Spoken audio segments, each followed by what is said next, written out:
Hi guys, welcome back to another Hugh video. In this video, I'll be taking a look at this untested Xbox I purchased for just $20. It's covered in all sorts of grime and even what appears to be mold on the silver trim pieces. The question is, will it even work? It looks like it's been sitting in someone's shed for many years. Some early Xboxes died and only displayed a red ring of death on the front of the console. Let's hope that's not why this one has been abandoned. Buying untested is always a gamble, but for $20 I was willing to take the risk, especially since I knew it was a truly untested item. I purchased this from a warehouse of salvaged goods that come from estate clearouts, reclaimed storage units, and a junk collection service. Found in its current condition, it lacks a power supply and controller. The power supply is separate to the unit, which has the benefit of easy replacement if it were to fail, but the problem that if you lose it, you'll need to purchase a replacement. However, one can be found for as cheap as $12.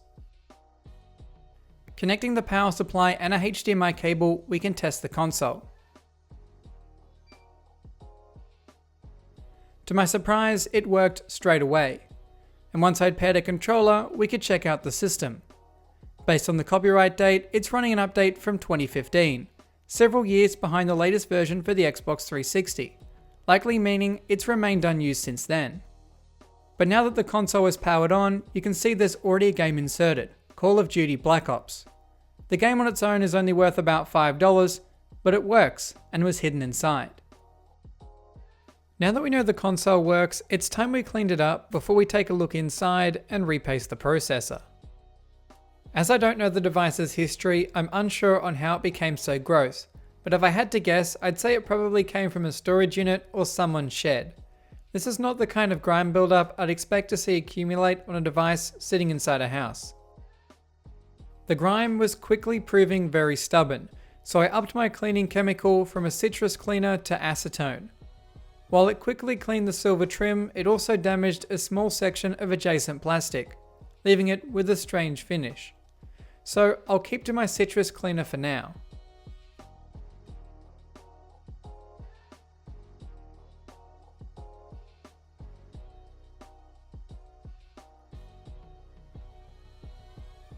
Once the trim is clean, it's time for the top section of plastic. After spraying some alcohol, most of the grime came straight off when wiped down with a cloth. However, the more stubborn marks required some more scrubbing.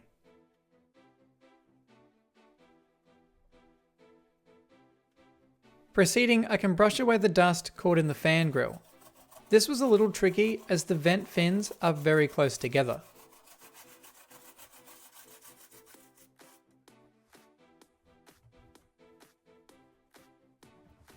We cannot forget about the Xbox 360 branding.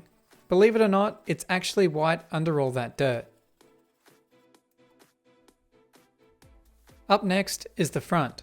Thankfully, it's not as bad as the previous sections and only needed a quick wipe over.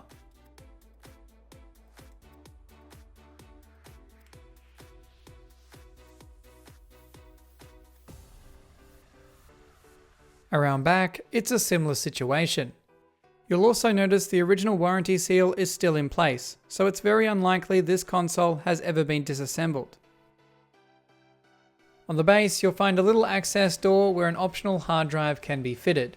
With that door removed, we can begin disassembling the console. You won't find any external screws or adhesive. This model of Xbox is held together with plastic clips, which make it very difficult to open. Once I pry out the remainder of the grille, I can begin unclipping the large clips holding the silver trim in place. There is certainly a trick to this process that significantly helps in opening this notoriously difficult device. I required the use of both a metal pry bar from an iFixit toolkit and a thinner one from a set of soldering tools I purchased. The tool needs to poke behind the clip and pull it forward, releasing it. But it's important that the tool you're using is thin enough to fit between the clip's retaining post on the body of the console. With one side off, I'll need to repeat this on the other end. Last time I attempted this, I removed the inner white section as I couldn't get to the clips. In my case, it didn't matter as I was replacing the housing on the console with a transparent one. But that isn't the correct procedure. This is certainly one of those devices where having the correct tools is vital. The smaller blue tool was really helpful given its small end. I actually wasn't able to get the larger tool into the lower clips. Next, unsurprisingly, is more clips. These secure the two halves of the console together. There is 4 in total, one of which you can't access as it's located on the other side of the power socket. With 3 of the 4 clips unlatched, I tried pushing on the 4th, even prying at it from the outside in the hopes that it would unclip, but it didn't want to budge. So I had the bright idea of just pulling apart both halves with some force. Well, it worked at least. But we're still not in yet. I need to take off the front panel after its clips and 1 flex cable are detached. Then all that's keeping us from the internals are some screws. Finally, something that's easy to take out. I also can't forget this antenna. Its connector looks like a wide USB port. With all that removed, we can finally lift off the top section, revealing the internals. There's some dust, but nothing to cause any issues. While inside, I will give the internals a clean anyway. As the console is about 10 years old, I want to replace the thermal paste so that the processor can properly transfer its heat to the heatsink it's attached to, meaning the console can run at the proper temperature and maintain peak performance. To do that, I'll need to do a little more disassembly, as I need to take the motherboard out of the metal shell to access the heatsink retaining bracket. This includes taking out the front I/O board and the hard drive tray before removing the motherboard itself. All of the screws found inside the Xbox are Torx with only 2 head sizes used, so you don't need many different screwdriver bits.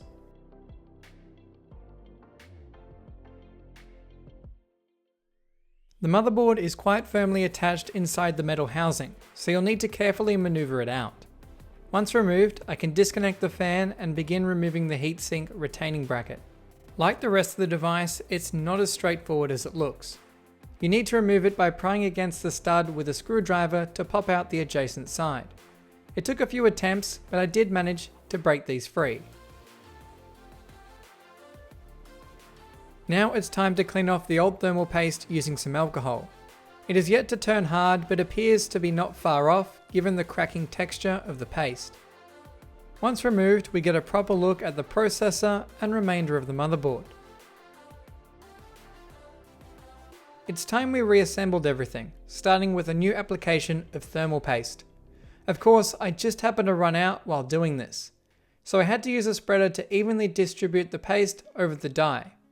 Once happy, I can reinstall the heatsink. Its retaining bracket can be positioned and pressed down into place using my fingers. Preceding, the motherboard can be positioned and have its several Torx screws reinstalled.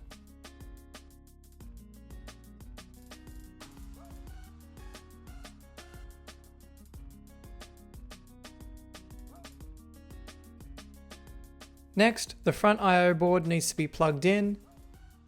Then I can attach the fan connector and install the hard drive bay.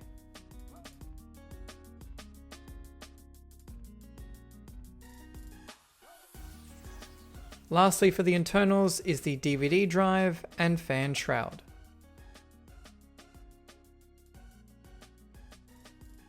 It's finally come time to reinstall the outer shell of the Xbox. This first section is secured using screws, but the remainder of the console is nothing but plastic clips. So I really hope everything works when it's put back together, as I don't want to have to open this up again. As I'm reassembling, I'll do my best to clean the parts before they're attached.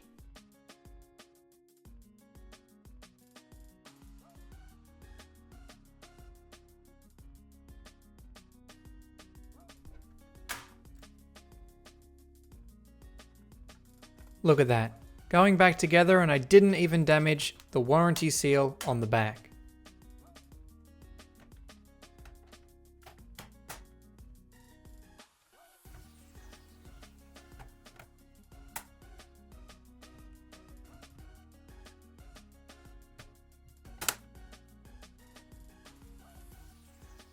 Once everything's been snapped back into place, we're done. So this is it. A $20 untested Xbox 360 that not only worked, but cleaned up really nicely. We've also replaced the thermal paste and dusted the inside to help with the console's cooling. So this Xbox should be gaming for many years to come. And on that note, this has been a Hugh Jeffries video. If you like what you saw, consider subscribing and check out the console playlist for more videos just like this one. And if you're looking for any used devices, be sure to check out my online store, link for which is down in the description. That's all for this video, and I'll catch you guys next time.